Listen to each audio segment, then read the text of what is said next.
ब्रह्म और माया। सत्संगत जी, आशा करता हूँ निरंकार की कृपा से आप सभी अच्छे हो गए, स्वस्थ हो गए।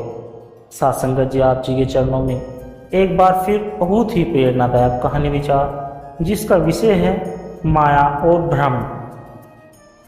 तो आइए सत्संगत जी जानते हैं इस कहानी के माध्यम से। सत्संगत जी, माया के पर्दे के पार। कभी आपने सोचा है जो दिखता है क्या वही सच होता है? क्या यह संसार, यह रिश्ते, यह दौलत, यह नाम सब कुछ वैसा ही है जैसा प्रतीत होता है, या फिर एक रंगमंच के पीछे कोई अदृश्य शक्ति है जो हमें नचाती है? सत्संगत जी, एक भ्रम में बांधकर एक रहस्य की खोज में एक दिन एक राजा ने अपने राजपाट छोड़ दिया और अंतिम सत्य की तलाश में चल पड़ा। उस ब्रह्म की तलाश में जो हर माया से परे है। सत्संगत जी, पुरानी भारत भूमि पर एक विशाल राज्य था जिसका नाम सत्यगढ़ था। वहां का राजा वीरचंद्र न केवल शक्तिशाली था बल्कि न्यायप्रिय और ज्ञानी भी था। परंतु इन दिनों राजा के मन में एक गहरी बेचैनी थी। वह सोचता था, मैंने युद्ध जीते, राज्य फैलाया, खजाना भरा, लेकिन अंत में मृत्यु सब छीन लेगी। फिर मेरा कौन है? क्या यही सब कुछ है? क्या कोई ऐसा सत्य है जो सदा रहता है? राजा ने कई विद्वानों से पूछा, लेकिन किसी का उत्तर उसे पूर्ण संतोष नहीं दे पाया। एक दिन एक सन्यासी दरबार में आया। उस सन्यासी का नाम स्वामी अंतानंद था। उसकी आंखों में स्थिरता और चेहरे पर शांत आभा थी। राजा ने उन्हें अपने प्रश्न बताए। स्वामी बोले, राजन, जो तुम खोज रहे हो वह तुम्हारे भीतर है और वह है ब्रह्म। परंतु उसे जानने से पहले तुम्हें माया को समझना और पार करना होगा। राजा ने तुरंत राज्य त्याग कर संन्यास ले लिया और स्वामी के साथ चल पड़ा आत्मज्ञान की यात्रा पर। स्वामी उसे एक गांव में ले गए जहां हर चीज नकली थी।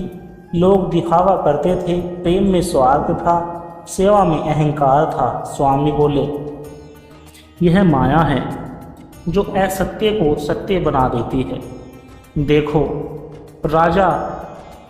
राजा, लोग सोने के मुकुट पहनकर भी दुखी है क्योंकि वे ब्रह्म को भूले हुए हैं। राजा चंकित हुआ, अगर सब कुछ माया है तो मैं क्या हूँ? स्वामी बोले, तुम भी माया के पर्दे में बंधा हुआ आत्मा हो, जो ब्रह्म का स्वरूप है, पर भूल चुका है कि वह स्वयं प्रकाश है। सत्संगत जी, स्वामी ने राजा को एक नगर में छोड़ा जहां राजा को एक सामान्य मजदूर बना दिया गया। वहां उसका अपमान हुआ, श्रम करना पड़ा, लोग उसकी अपेक्षा करते थे। धीरे धीरे राजा का अहंकार टूटने लगा। एक दिन वह रो पड़ा और बोला, मैं कुछ भी नहीं हूँ, बस एक देह हूँ। स्वामी आए और बोले, नहीं, तुम देह नहीं हो, तुम वह हो जो देह को देख रहा है। ये ब्रह्म की झलक है। अहंकार गया, अब पहला पर्दा उठा। राजा को एक छोटे बच्चे का पिता बना दिया गया। वह बच्चे से अत्यधिक प्रेम करता था, पर एक दिन बच्चा बीमार हुआ और मर गया। राजा फिर टूटा, रोते रोते बोला, मैंने उसे अपना माना था लेकिन वह भी चला गया। क्या मेरा कुछ भी नहीं है? स्वामी बोले, माया मोह उत्पन्न करती है जिससे आत्मा संसार में बंधती है, लेकिन सत्य तो यह है कि न कोई आता है न कोई जाता है। आत्मा नित्य है। राजा ने देखा कि उसका मोह भी माया है। अब राजा को एक अज्ञात जंगल में अकेला छोड़ दिया गया। वहाँ अंधेरा, भूतों की कहानियाँ, भूख और मृत्यु का भय। राजा डरा हुआ, कांपा हुआ, पर धीरे धीरे उसकी चेतना जागृत होने लगी। वह मौन बैठा, आंखें बंद की और भीतर देखा। वहाँ उसे एक प्रकाश दिखाई दिया, एक अपार शांति, एक अनुभव कि मैं न मरता हूँ न जन्मता हूँ, मैं तो बस हूँ, मैं ब्रह्म हूँ। स्वामी प्रकट हुए। राजन, अब माया के तीनों पर्दे गिर गए हैं। अब तुम स्वयं को जान चुके हो, यही ब्रह्म है, अनादि अनंत अचल। राजा वापस अपने राज्य में लौटा, पर अब वह राजा नहीं रहा। अब वह ज्ञानी है। उसका राज्य भी अब वैराग्य की भूमि बन गया है। वहाँ धन सत्ता नहीं, सेवा, प्रेम और ज्ञान का राज्य था। वह अब सबको यही दिखाता, यह जगत माया है, पर माया को दोष मत दो, यह ब्रह्म की लीला है। इस माया के पर्दे के पार देखो, वही शाश्वत सुख है। सत्संग जी, ब्रह्म ही सत्य है, माया उसका पर्दा है। जो व्यक्ति उसकी पहचान, अपने मोह और अपने भय को त्याग देता है, वही माया के पार जाकर ब्रह्म को जान पाता है। जैसे बादल सूरज को छिपा सकते हैं पर मिटा नहीं सकते, वैसे ही माया ब्रह्म को ढक सकती है पर मिटा नहीं सकती। सत्संग जी,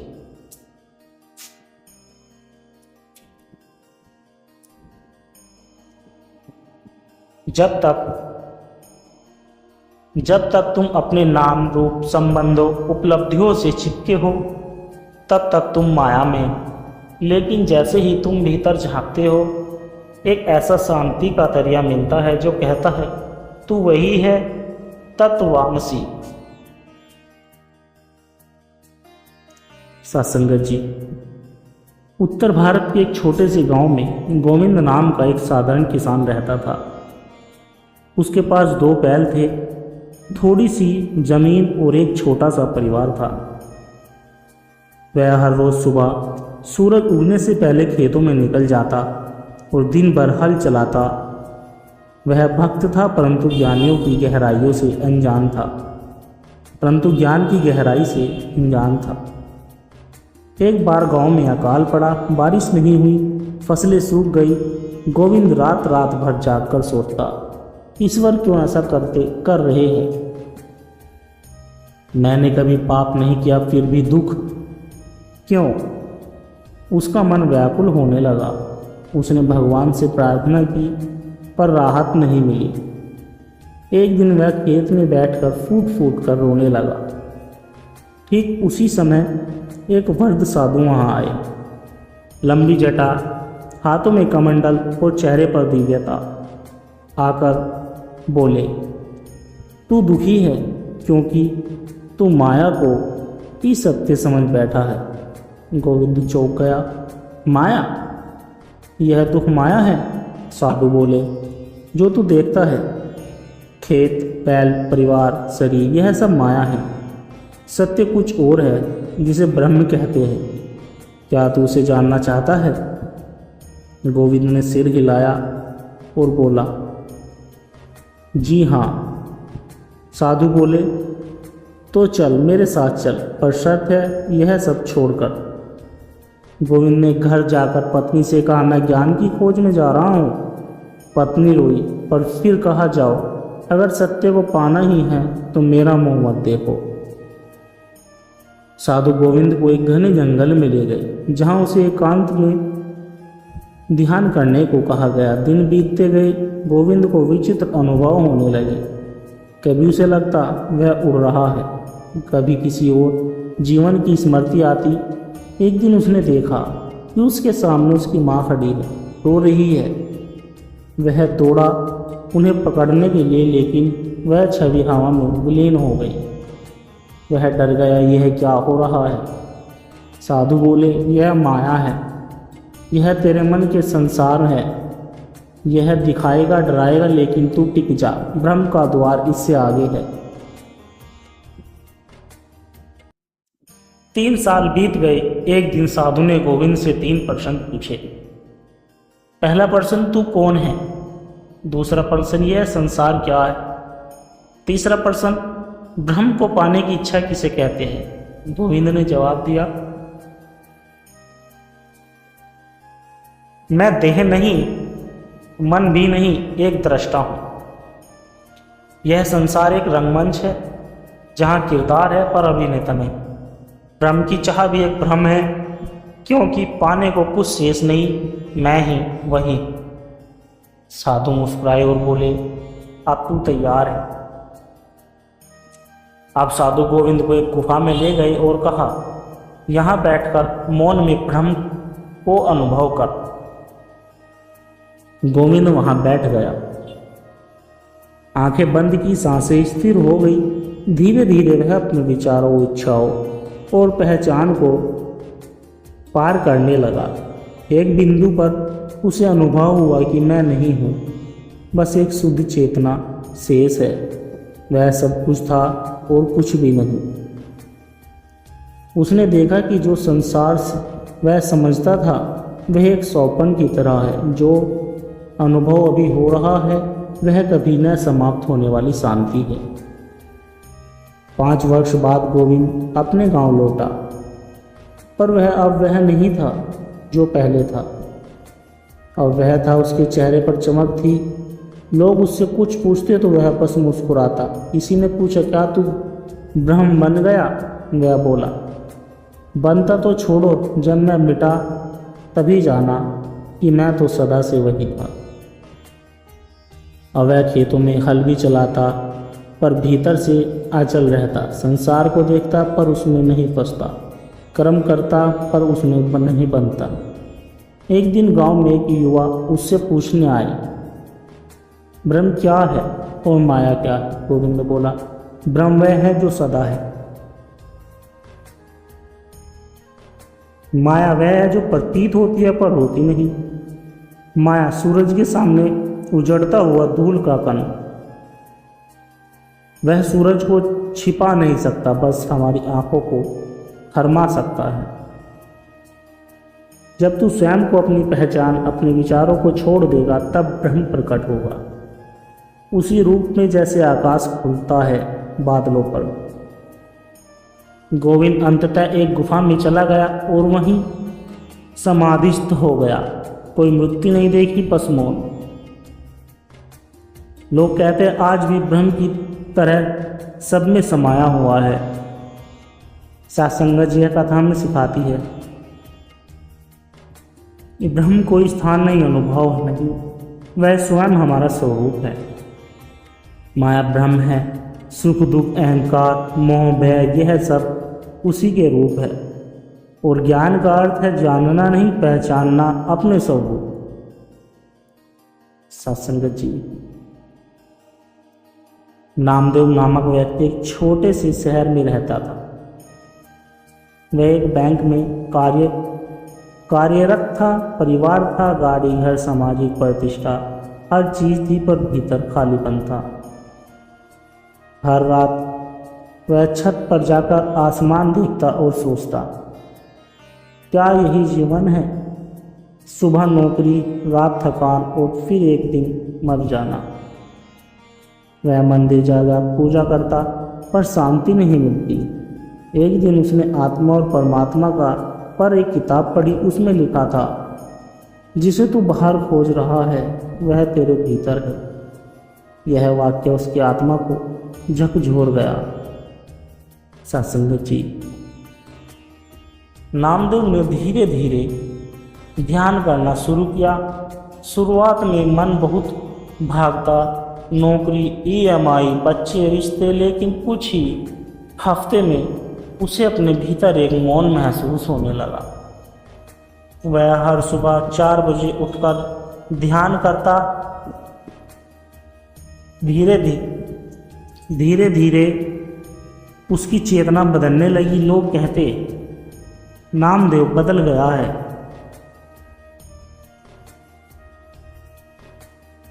वह पहले जैसा नहीं रहा, लेकिन वह जानता था अब वह सच के पास आ रहा है। एक दिन नामदेव को बड़ी तरक्की मिली, बैंक मैनेजर बनने का अवसर मिला। लेकिन उसी दिन एक संत गांव में प्रवचन देने आए। संत ने कहा, जो बाहर की दौलत में सुख खोजता है वह अंदर की दिव्यता को खो देता है। नामदेव भीतर से हिल गया। उसने वह प्रमोशन ठुकरा दिया और छुट्टी लेकर संत के साथ 10 दिन के लिए आश्रम चला गया। वहाँ उसने सेवा की, झाड़ू लगाई, बर्तन धोए और मौन साधना की। पहली बार उसे जीवित महसूस हुआ। एक रात वह एकांत में बैठा था, मौन था, सांस स्थिर थी। अचानक उसे ऐसा अनुभव हुआ जैसे वह शरीर से अलग हो गया हो। उसका शरीर वहीं बैठा था, पर वह स्वयं ऊपर से देख रहा था। उसे एहसास हुआ, मैं देह नहीं हूँ, मैं तो साक्षी हूँ, मैं तो शुद्ध चैतन्य हूँ। आंखें खुली तो वह रो रहा था, पर वह दुख के आंसू नहीं थे। यह तो परम आनंद के आंसू थे। वह घर लौटते समय सड़क पर एक दुर्घटना हुई। नामदेव का एक्सीडेंट हो गया। उसे आईसीयू में भर्ती कराया गया। वह अचेत अवस्था में था, पर भीतर पूरी चेतना में था। उसे अनुभव हुआ कि मृत्यु समीप है, लेकिन इस बार वह डर नहीं रहा था। वह भीतर कह रहा था, हे परमात्मा, यदि तू बुला रहा है तो मैं तैयार हूँ, लेकिन यदि अभी अधूरा है तो मुझे वापस भेज दे। अचानक उसकी सांसें स्थिर हो गई और डॉक्टरों ने चमत्कार बताया और वह बच गया। अब नामदेव नौकरी पर लौटा, पर अब वह केवल नौकरी नहीं करता था, हर कार्य को सेवा समझकर करता था। घर में अब वह मौन की भाषा बोलता, बच्चों को आत्मा के बारे में सिखाता, ऑफिस में हर किसी को प्रेम से देखता। किसी ने पूछा, तुम इतना शांत कैसे रहते हो? उसने मुस्कुराकर कहा, क्योंकि अब मुझे मालूम है मैं कौन हूँ, और यह भी कि यह संसार एक लीला है। मैं इसका पात्र हूँ, पर बंदा नहीं। वर्षों बाद एक दिन ध्यान में बैठकर नामदेव ने अंतिम बार गहरी सांस ली और ध्यान में ही समाधिस्थ हो गया। लोगों ने कहा नामदेव चला गया, पर किसी ने भीतर से सुना, नहीं, वह गया नहीं, वह तो पहली बार अपने सच्चे घर पहुंचा है, परमात्मा में लीन हो गया। सात्संगत जी, आत्मा को पहचानो, तभी परमात्मा को जान पाओगे। जीवन की आपधापी से ऊपर उठो, तभी मौन की आवाज़ सुनाई देगी। मृत्यु भय नहीं, एक द्वार है जहाँ से आत्मा ब्रह्म में विलीन होती है। सत्संगत जी, दास के द्वारा कहे गए प्रेरणादायक कहानी विचार यदि आप जी को अच्छे लगे हो तो वीडियो को लाइक करें, शेयर करें और कमेंट बॉक्स में धन निरंकार जी जरूर लिख दें। और दास को आशीर्वाद दे के हर रोज आप जी के चरणों में ऐसे ही प्रेरणादायक कहानी विचार लेकर आता रहूं। और सत्संगत जी, दास के चैनल सोना इंस्पायर विचार को सब्सक्राइब जरूर कर लीजिए। सत्संगत जी, प्यार से कहना, धन निरंकार जी।